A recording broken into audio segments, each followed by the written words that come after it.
Kata Ibnu Mas'ud radhiyallahu anhu, min amaratis sa'adah an yushghilahu aibuhu an uyubin nas.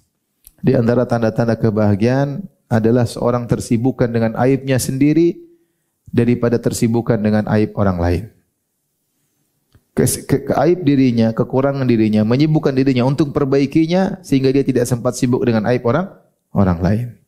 Maka kalau antum melihat ada orang suka sibuk dengan aib orang lain, itu orang tidak bahagia. Ketahuilah dia tidak apa? Bahagia. Pertama tidak bahagia, sibuk, kepo, pingin tahu sana, hati dia terpenuhi dengan kekurangan-kekurangan orang. Kemudian kejengkelan dalam hatinya. Kemudian komentar, jadi bagian itu di hati kan? Di hati. Ketika database kita salah masukkan, database aib banyak orang, kita akan menderita. Ngelihat sana, ngelihat sini, jengkel sana, jengkel sini, komentar sana, komentar sini. Ya. Ada orang suka kepo dengan aib orang, sibuk dengan aib orang, komentar dengan aib orang, ketahuilah dia tidak bahagia. Orang bahagia itu dia punya kekurangan banyak. Dia tahu dia perbaiki dirinya, dia tahu dia masih suka riya, dia tahu dia masih suka ujub, dia tahu dia suka sering merendahkan orang lain. Kalau memandang orang dengan pandangan rendah, dia sadar, dia selalu ngecek dirinya. Dia tahu dia masih suka emosi, dia tahu dia kurang sabar, dia tahu dia masih terjebak dengan syahwatnya, sehingga dia sibuk memperbaiki diri. Itu orang yang bahagia, kata Ibnu Mas'ud radhiyallahu taala anhu. Ini contoh tanda kebahagiaan menurut Ibnu Mas'ud radhiyallahu anhu. Maka kita berkaca diri kita, kita model yang mana nih? Sibuk dengan aib orang atau sibuk dengan aib sendiri? Di antara ciri orang bahagia, kalau diceritain tentang aib orang, dia enggak mendengar.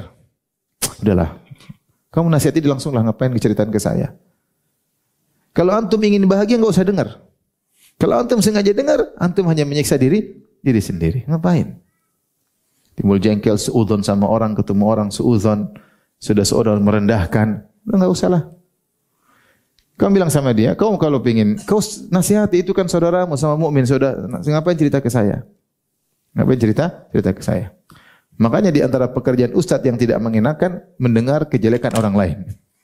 Iya, saya tidak mendengar tapi harus dengar. Karena orang terkadang cari solusi, saya sendiri malas dengar. Tapi saya harus apa? Dengar. Terkadang datang ke rumah kemudian curhat. Akhirnya saya tahu aib apa? Orang yang harusnya saya tidak tahu, saya pun harus tahu. Jadi itu tidak menyenangkan. Tidak mengenakan. Ya. Kalau saya tidak tahu lebih baik. Ya, tapi terkadang saya harus tahu ya. Ada orang pernah datang ke rumah. Ustadz ini tahu cerita ini tentang ustadz yang lain. Saya bilang saya enggak mau dengar. Ustadz itu kan versi di medsos. Di medsos pun saya enggak dengar. Ustadz dengar dulu versi saya. Saya enggak mau dengar versi kamu.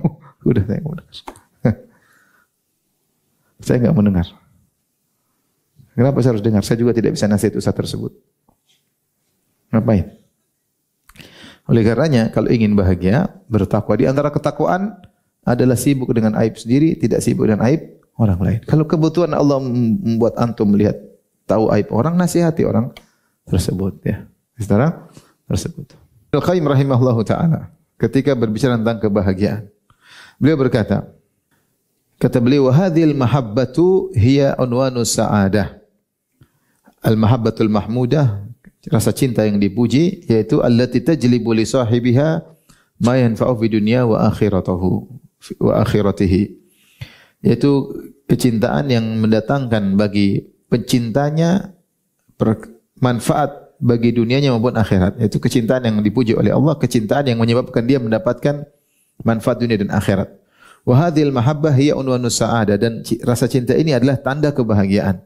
Wa a'dhamu anwa'il mahabbah al-mahmudah, dan cinta, jenis cinta yang terpuji yang paling besar adalah mahabbatullahi wahdahu, mencintai Allah semata, wa mahabbatu ma ahabba, dan mencintai apa yang dicintai oleh Allah Subhanahu wa taala. Wa hadhil mahabbah hiya aslus sa'adati wa ra'suha, dan cinta ini adalah landasan dari segala kebahagiaan dan adalah puncak dari segala kebahagiaan. Ibnu Qayyim rahimahullah ta'ala menyatakan sebab utama kebahagiaan adalah cinta kepada Allah Subhanahu wa ta'ala. Adalah landasan segala kebahagiaan dan puncak segala kebahagiaan adalah cinta kepada Allah. Beliau juga berkata, a'dhamu sa'adatil abdi. kebahagiaan paling agung dimiliki oleh seorang hamba, yaitu tafrigu qalbihi luhabbillah. Dia fokuskan hatinya untuk cinta kepada Allah Subhanahu wa taala. Ini kelihatannya sepele, tapi benar ini adalah puncak kebahagiaan. Makanya Ibnu Qayyim rahimahullah punya perhatian khusus tentang penjelasan terhadap nama-nama Allah dan sifat-sifat Allah. Sampai ditulis risalah doktora 3 jilid oleh seorang syekh namanya Al-Walid Al-Ali.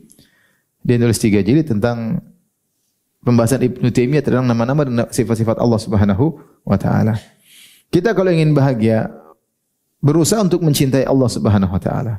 Bagaimana cara mencintai Allah Subhanahu wa taala? Di antaranya yang paling cepat adalah mempelajari nama-nama dan sifat-sifatnya. Kita kenali Allah. Sebagaimana perkataan pepatah, tak kenal maka tak sayang. Maka sisihkan waktu untuk mengenal Allah Subhanahu wa taala. Allah telah memperkenalkan dirinya dalam Al-Qur'an melalui nama-namanya, melalui sifat-sifatnya, melalui aturan-aturan alamnya, melalui syariatnya. Allah kenalkan dirinya agar kita semakin cinta kepada Allah Subhanahu wa taala. Masalahnya Allah perkenalkan dirinya namun kita tidak berusaha mengenali Allah Subhanahu wa taala. Hampir setiap lembar Al-Qur'an yang kita lewati pasti ada nama-nama Allah, pasti ada sifat-sifat Allah. Pelajari apa maksudnya nama-nama tersebut. Apa maksudnya sifat-sifat tersebut? Kenapa ayat ini Allah tutup dengan nama ini? Kenapa ayat ini Allah tutup dengan sifat ini?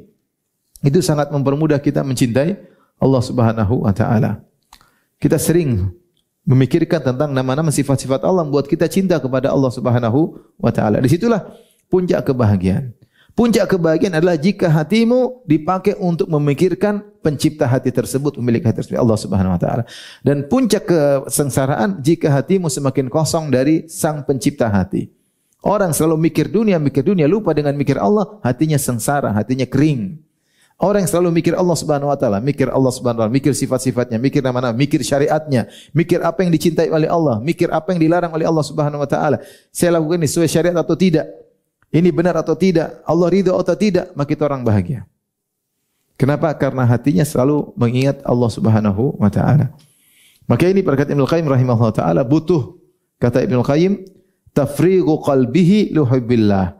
Butuh hati ini difokuskan, dikosongkan untuk mencintai Allah Subhanahu wa taala. Kita belajar sifat-sifat Allah. Kemudian kita terapkan dalam kehidupan kita sehari-hari. Subhanallah, ada masalah yang peristiwa yang kita alami, kita renungkan subhanallah, ternyata Allah Maha baik, ternyata saya masih begini, ternyata Allah masih beginikan saya. Kita pikirkan dalam hari-hari kita ya. Bahwasanya Tuhan kita ini berikan nikmat kepada kita terlalu banyak. Ya, terlalu banyak. Sehingga ini membuat kita mencintai Allah Subhanahu wa taala. Dan saya rasa kalau seorang berusaha mencintai Allah, maka Allah akan memudahkan dia mencintai Allah Subhanahu wa taala. Karena dalam hadis qudsi kata Allah Subhanahu wa taala, "Idza taqarraba ilayya 'abdi shibran, taqarrabtu ilaihi dhira'an."